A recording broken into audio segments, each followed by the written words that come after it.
اسی طرح مسلمانوں کے جتنے بھی مسائل ہیں قرآن نے ان کو واضح طور پر بیان کر دیا ہے۔ کچھ غیر مسلموں نے اسلامی شریعت سے جزوی فائدہ اٹھایا ہے۔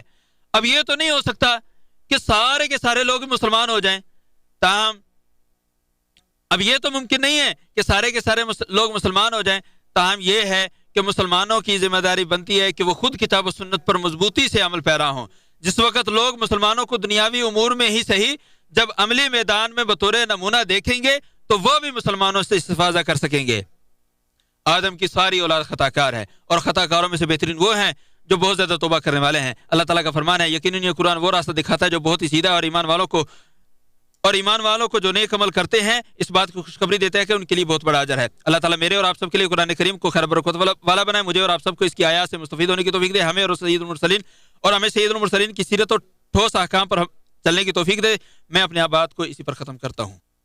تمام تعریفیں اللہ رب العالمین کے لیے ہیں، میں اسی کے حمد خوانی اور شکر بجا لاتا ہوں۔ میں گواہی دیتا ہوں کہ اس کے علاوہ کوئی معبود برحق نہیں، وہ اکیلا اور یکتا ہے، وہ بہت مضبوط اور قوت والا ہے۔ اور میں یہ بھی گواہی دیتا ہوں کہ ہمارے نبی سیدنا محمد اس کے بندے اور امانت دار رسول ہیں۔ یا اللہ اپنے بندے اور رسول محمد، ان کے آل اور صحابہ کرام پر رحمت، سلامتی اور برکت نازل فرما۔ حمد و صلوات کے بعد تقوی الہی اپناؤ، اللہ کے احکامات کی تعمیل کرو، جن امور سے اللہ نے روکا ہے ان سے رک جاؤ۔ اللہ تعالیٰ کا فرمان ہے، کامیاب ہو گیا وہ شخص جو زکوٰۃ دے کر پاک ہو گیا اور اپنے رب کا نام لیا اور نماز پڑھے۔ سیدنا عمر بن عبدالعزیز سے مروی ہے کہ جب لوگوں کو فطرانہ دینے کا حکم دیتے تو یہ آیات پڑھتے تھے۔ فطرانہ یا فطرہ ہر مسلمان پر واجب ہے۔ چنانچہ ابو سعید خدری رضی اللہ تعالیٰ عنہ کہتے ہیں کہ رسول اللہ صلی اللہ علیہ وسلم نے فطرانے کی مقدار میں 1 سا گندم یا 1 سا جو یا 1 سا کھجور یا 1 سا پنیر یا 1 سا کشمش مقرر فرمائی۔ 1 سا کی مقدار 3 کلو سے کچھ کم ہے۔ 3 کلو اناج دینا محتاط عمل ہے۔ فطرانے میں کوئی بھی علاقائی غذائی جنس دی جا سکتی ہے۔ فطرانہ ہر چھوٹے بڑے مرد عورت پر فرض ہے۔ فطرانہ عید سے 1 یا 2 دن پہلے دیا جا سکتا ہے۔ فطرانہ روزے دار کو لغویات سے پاک کرتا ہے اور دوران روزہ جو کچھ کمی کوتاہی ہوئی ہے اسے پورا کر دیتا ہے۔ جو شخص فطرانہ نماز عید سے پہلے ادا کر دے اس نے وقت پر ادا کر دیا، جبکہ نماز کے بعد ادا کرنے پر وہ عام صدقہ ہوگا۔ اللہ کے بندو، اللہ تعالیٰ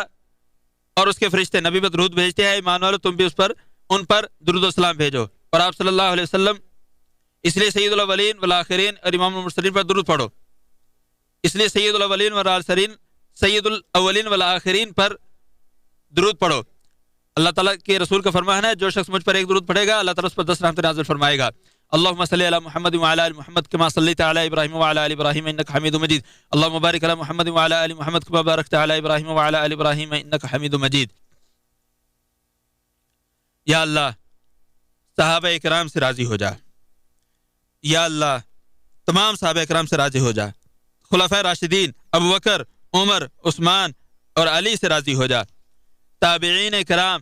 اور قیامت تک ان کے نقش قدم پر چلنے والے لوگوں سے بھی راضی ہو جائے۔ اے اللہ اسلام اور مسلمانوں کو غلبہ عطا فرما، یا اللہ اسلام اور مسلمانوں کو غلبہ عطا فرما،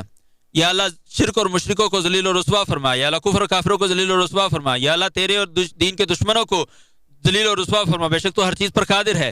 یا اللہ ہم تجھ سے دعا گو ہیں، یا اللہ ہم تجھ سے دعا گو ہیں کہ ہمیں معاف فرما، ہمیں دین و دنیا میں استقامت عطا فرما، یا اللہ ہمیں دنیا اور آخرت کی رسوائی سے محفوظ فرما، یا اللہ جتنی بھی عبادت کی تو نے توفیق دی ہے یا اللہ ہم سے وہ عبادات قبول فرما،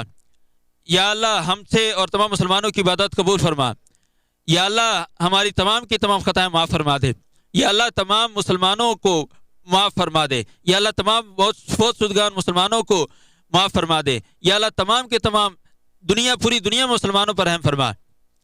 یا اللہ ہمیں اور تمام مسلمانوں کو راہ ہدایت یافتہ بنا، یا اللہ یا رحم الراحمین ہم تجھ سے جنت اور اس کے قریب کرنے والے ہر عمل کا سوال کرتے ہیں، یا اللہ ہم تجھ سے جہنم اور اس کے قریب کرنے والے ہر عمل سے تیری پناہ چاہتے ہیں، یا اللہ ہمیں اور ہماری اولاد کو شیطانی چیلوں شیطانی لشکروں اور اس کی چالوں سے ہمیں محفوظ فرما،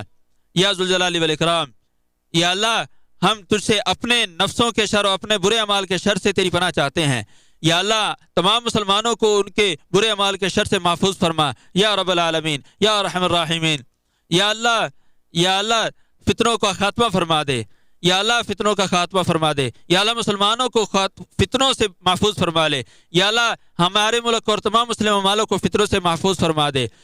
یا اللہ ہمارے دلوں کو اپنی عبادت پر ثابت قدم بنا دے، یا اللہ ہمارے دلوں کو اپنی عبادت پر ثابت قدم بنا دے، یا اللہ ہماری فوج کو ظالموں پر غلبہ عطا فرما، یا اللہ تمام اسلامی ممالک کو ہر قسم کی برائی سے محفوظ فرما، یا اللہ تمام مسلمانوں کے معاملات کو خود ہی سنوار دے، یا اللہ تمام مومن اور مومن مردوں اور عورتوں کے معاملات کو تو سنوار دے، یا اللہ ذرے برابر بھی کوئی معاملہ اپنی تسلط سے باہر مت فرما، یا اللہ خادم حرمین شریفین اور ان کے ولی عہد کو صرف وہی کام کرنے کی توفیق عطا فرما جس میں خیر و بھلائی ہو، یا اللہ ولی عہد کو صرف وہی کام کرنے کی توفیق عطا فرما جس میں تیری رضا ہو، جو تیری رضا کا موجب ہو، یا ذوالجلال والاکرام، یا اللہ یا ذوالجلال والاکرام، یا اللہ اس مہینے کو ہمارے لیے خیر و برکت والا بنا دے اور تمام مسلمانوں کے لیے خیر و برکت والا بنا دے، یا اللہ ماہ رمضان کو تمام مسلمانوں کے لیے خیر و برکت والا بنا دے یا ارحم الراحمین۔ اللہ کے بندو، اللہ تعالیٰ تمہیں عدل و احسان اور قریبی رشتہ داروں کو مال دینے کا حکم دیتا ہے اور تمہیں فحاشی برائی اور سرکشی سے روکتا ہے۔ اللہ تعالیٰ تمہیں واز کرتا ہے تاکہ تم نصیحت پکڑو۔ اللہ تعالیٰ کا تم ذکر کرو، وہ تمہیں کبھی نہیں بھولے گا، اس کی نعمتوں پر شکر ادا کرو، وہ تمہیں اور زیادہ عنایت کرے گا۔ اللہ کا ذکر بہت بڑی عبادت، اللہ تعالیٰ جانتا ہے جو تم کرتے ہو۔